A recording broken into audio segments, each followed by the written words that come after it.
Bom, pessoal, dando continuidade, nós vamos falar agora sobre análise da placa plana de acordo com von Karman. Tá? Então, é uma análise baseada na formulação integral.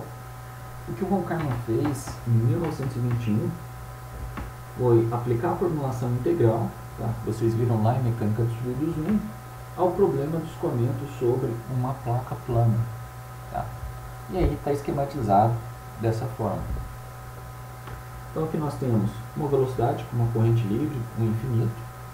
O gradiente de pressão é nulo, ou seja, aqui na frente nós também temos a mesma velocidade de corrente livre, um infinito. Tá? A formação da camada limite, dada aqui por essa linha vermelha, onde nós temos uma espessura delta de x sendo dada com a espessura da camada limite, ou a chamada espessura da camada limite, tá? O qual é uma função de x, indo de 0 em x igual a 0 até o valor delta na determinada posição x, por isso que a gente vai denominar simplesmente como delta de x. Tá? E aqui o nosso perfil de velocidade U de xy dentro da camada limite. Então, na análise de von Karman, ele considerou a existência de uma linha de corrente, passando aqui do escoamento, tá? E utilizou um domínio para fazer essa análise, ou seja, um volume de controle para fazer essa análise integral, considerando 4 regiões distintas. Então, nós teremos aqui uma primeira região, que seria a entrada, tá? Uma região 1, onde ele falou que, olha, aqui em Y nós temos uma determinada altura H, que em princípio a gente não conhece, mas sabemos que essa altura ela varia de Y igual a 0, que está aqui na superfície da placa, até o valor de H, que é o valor no qual nós estaremos cruzando aqui com essa linha de corrente. Tá? Uma superfície 2, que é a própria linha de corrente. Uma superfície 3, que vai ser dada aqui pelo nosso perfil de velocidade U de xy na posição específica, x específica, melhor dizendo. E uma superfície 4, que é a própria placa plana. Então esse é o volume de controle, tá, adotado por von Karman. Só um ponto interessante, quando a gente vai para a ordem cronológica disso daqui, nós temos lá o conceito de camada limite de Brandt, de 1904. Na sequência, em 1908, Blasius, que foi um dos orientados de Brandt, fez a solução desse problema aqui analítico. Então ele encontrou a solução analítica para o problema do escoamento com gradiente de pressão nula de um fluido viscoso sobre uma placa plana. E em 1921, von Karman, que também tinha sido um aluno de Brandt, tá, resolver esse problema utilizando uma formulação integral. Então, de um ponto de vista cronológico, essa solução, que é uma solução aproximada, ela veio depois da solução exata de Blasius. No entanto, a gente apresenta ela primeiro por ela ser uma formulação mais simples. Tá? Tendo dito essa curiosidade, a gente pode começar aqui a aplicar o equacionamento. Então, o primeiro ponto de partida é lembrar lá o teorema de transporte de Reynolds.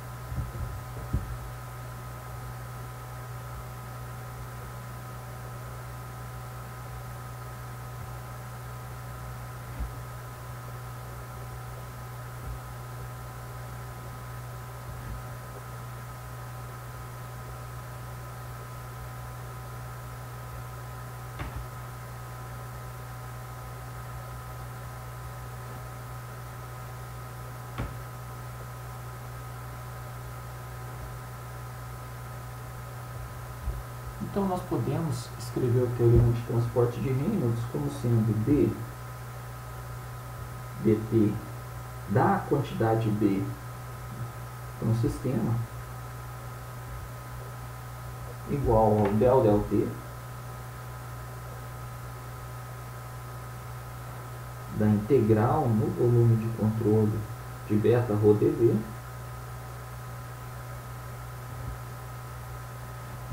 mais a integral na superfície de controle de beta rho dN dA, onde o beta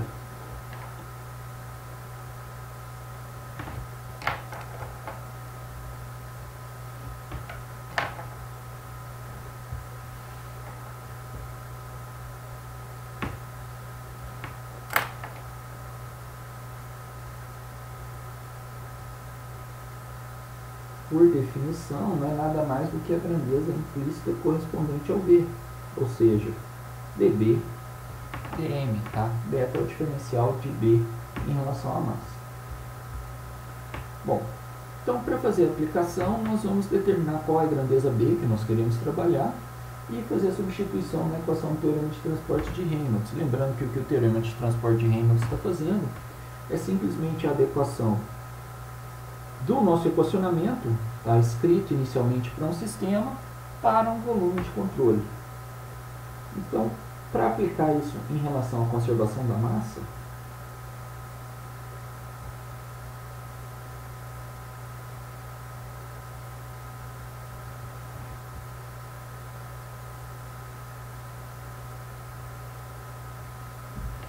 nós temos que a grandeza B é simplesmente a própria massa.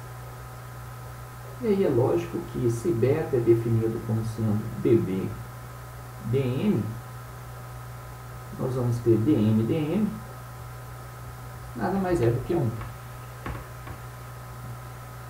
Bom, então, substituindo isso daqui na equação para o teorema de transporte de Reynolds, nós temos que dB dt para o sistema, ou seja, taxa de variação da massa para um sistema, onde o sistema aí é definição de sistema clássico para termodinâmica, tá? Considerando o chamado sistema fechado.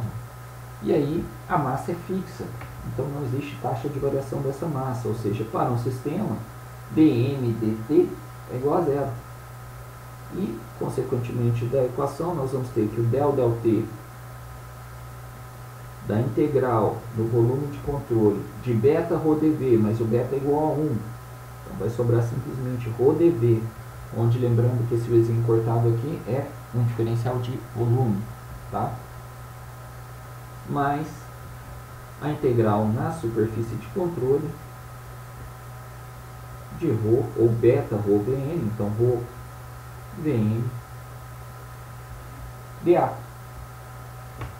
De forma análoga, tá, para a quantidade de movimento,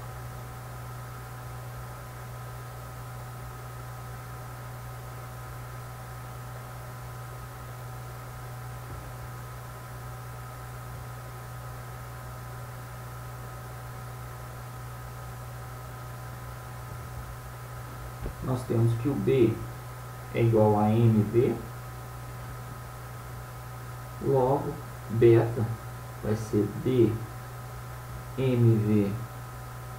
dm, que é igual à própria velocidade. Aplicando isso no teorema de transporte de Reynolds, nós vamos ter dmv dt para o sistema, mas o que é dmv dt? Tá? Nada mais do que o próprio somatório de forças externas. Então, o somatório de forças que agem sobre o sistema vai ser igual ao del t da integral no volume de controle de beta, velocidade, rho dV,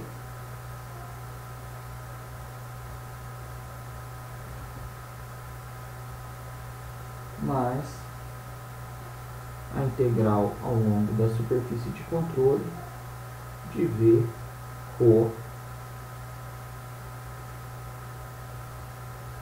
VNDA, onde o Vn aqui é simplesmente um subíndice normal, tá? Normal a esse nosso elemento de área. Bom, para fazer essa análise, nós vamos assumir as seguintes hipóteses.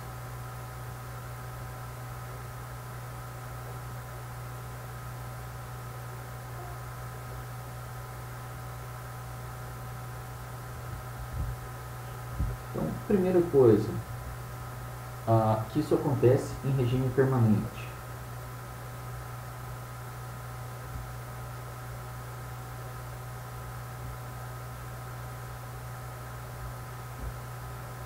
Segundo, o escoamento é incompressível, com propriedades físicas constantes.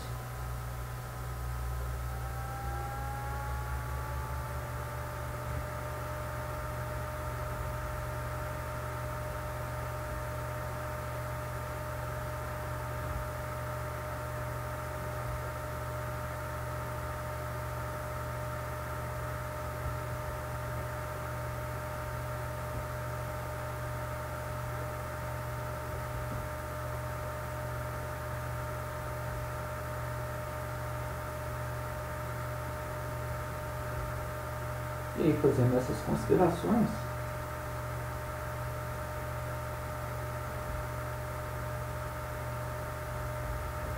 nós podemos voltar aqui para nossa equação de conservação da massa, tá? Com a hipótese de regime permanente, o primeiro termo do lado direito se torna nulo, e nós vamos ter simplesmente que a integral ao longo de toda a superfície de controle de ρ vezes NDA é igual a zero.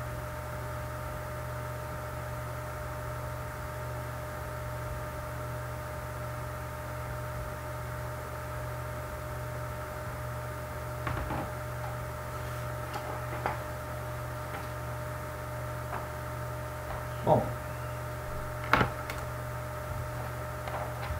essa é a página 7.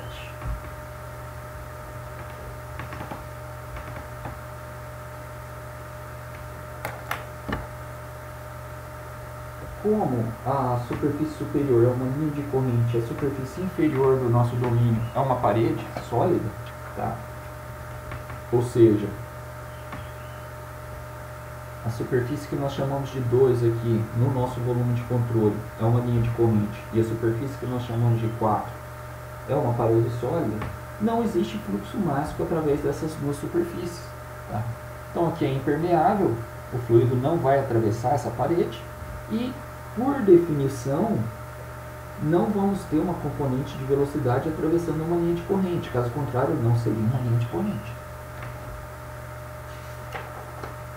Então só vai existir fluxo máximo através das superfícies 1 e 3.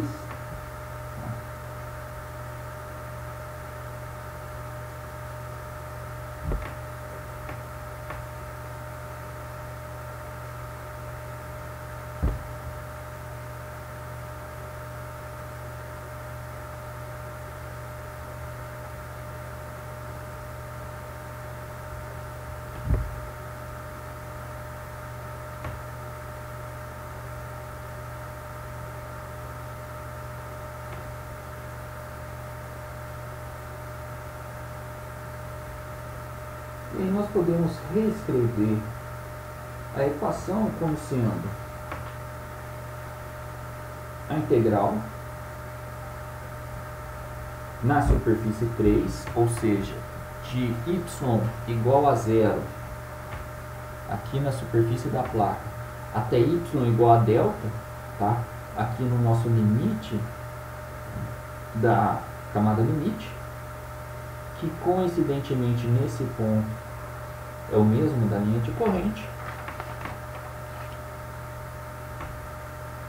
de ρ que multiplica B, onde B vai ser a largura dessa placa na direção perpendicular à folha, tá? Então, nessa direção aqui,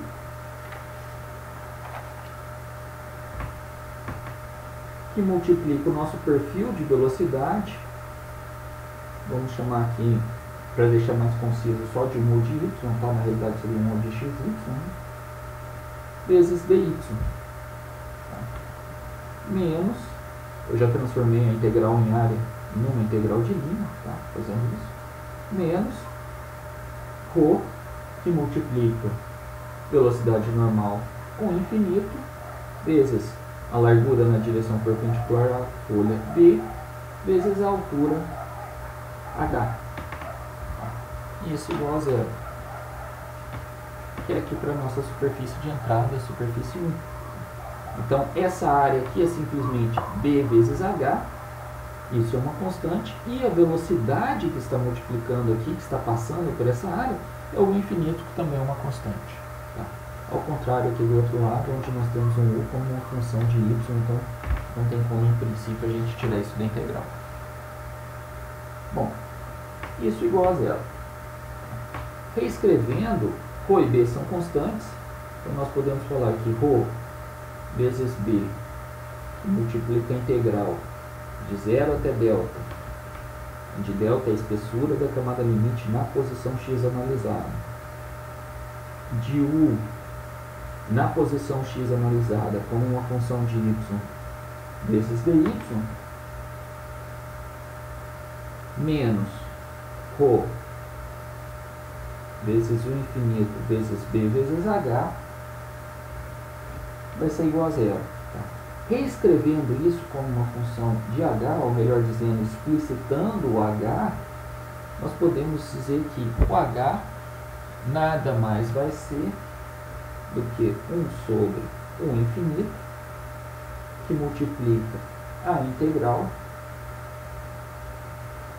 de 0 até delta de u de y dy. E isso daqui nós vamos chamar de equação 1.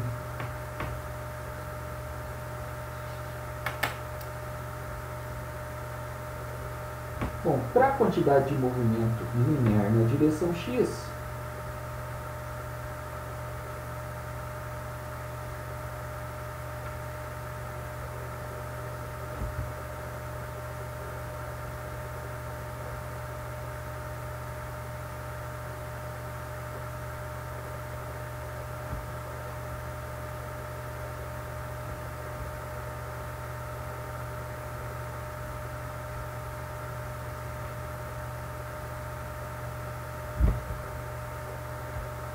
nós temos que o somatório de forças na direção x vai ser igual à integral ao longo de toda a superfície de controle de V por Vn dA.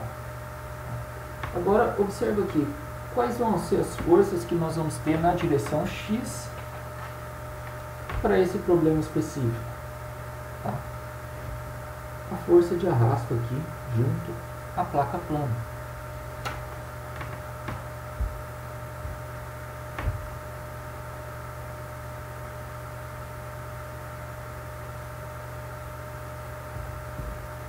Então nós temos, isso aqui está a superfície da placa plana.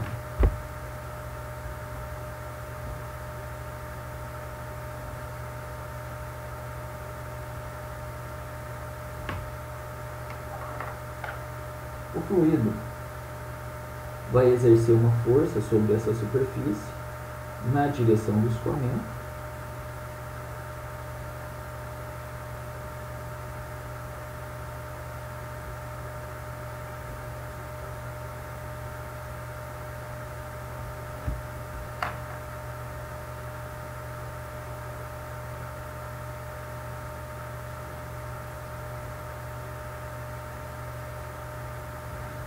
Então, o fluido exerce uma força na direção do escoamento sobre a placa e, por sua vez, a placa vai exercer uma força de igual magnitude, direção e sentido oposto sobre o fluido.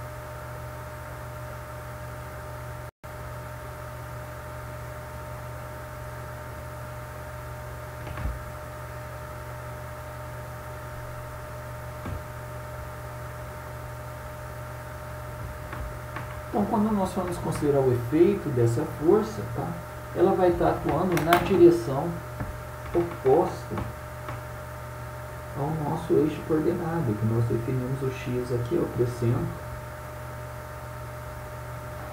a partir do início da placa. Bom, substituindo na equação, aqui foi página 7, agora a página 8.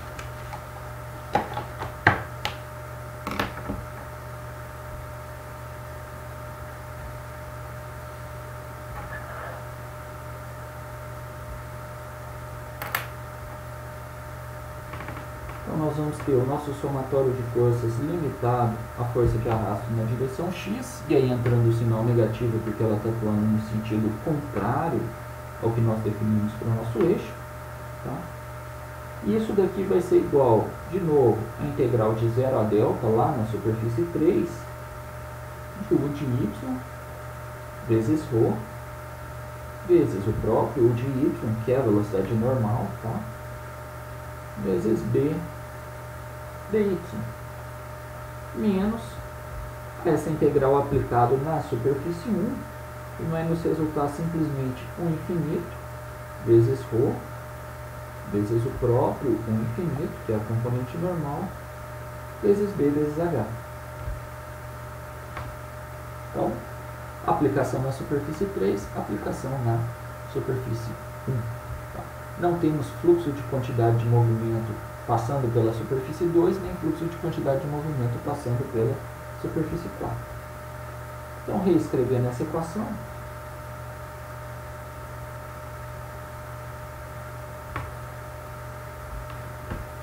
a força de arrasto vai ser igual a ρ vezes b vezes h, que multiplica 1 infinito ao quadrado, menos ρ vezes b, que multiplica a integral de 0 até delta,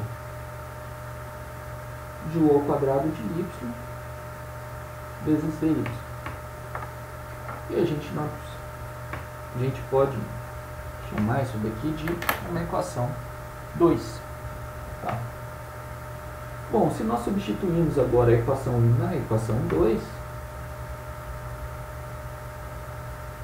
uma vez que aqui está como uma função de h,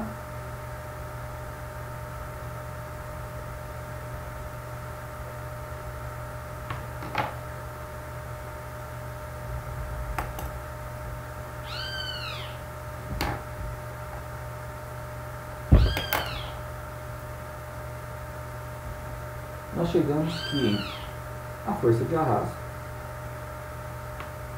vai ser igual a ρ vezes b vezes o infinito, que multiplica a integral de 0 a delta de u de y dy, menos ρ vezes b, que multiplica a integral de 0 a delta de u2 de y dy. Como o limite de integração é o mesmo, nós podemos reescrever isso daqui como sendo força de arrasto nada mais é do que ρ vezes b, termo comum, tá? Que multiplica a integral de 0 até delta de u de y, que multiplica 1 infinito menos u de y dy.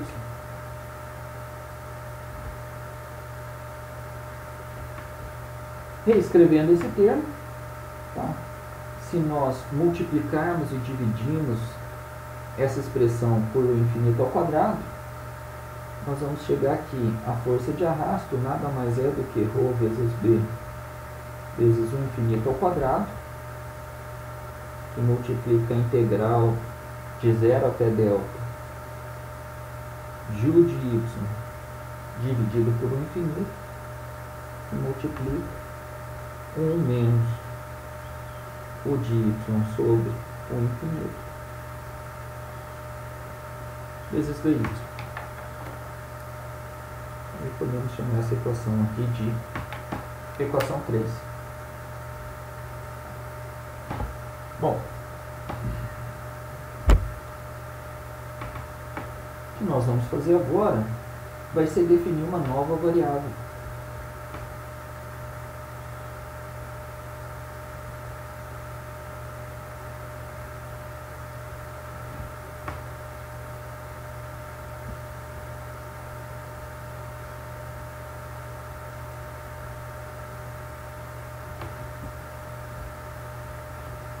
Chamada de espessura de quantidade de movimento.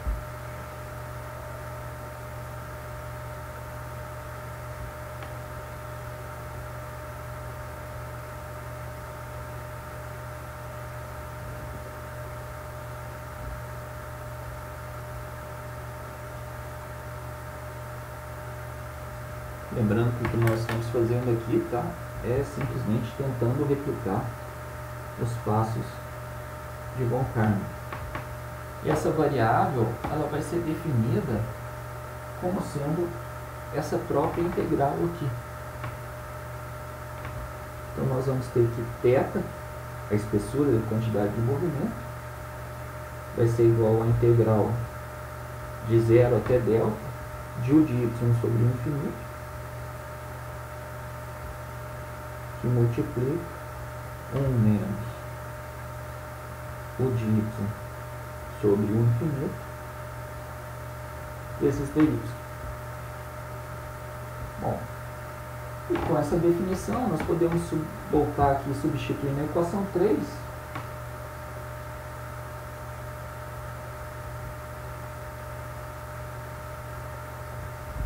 De tal maneira que a força de arrasto seja escrita como sendo simplesmente ρ vezes B vezes 1 infinito ao quadrado vezes θ.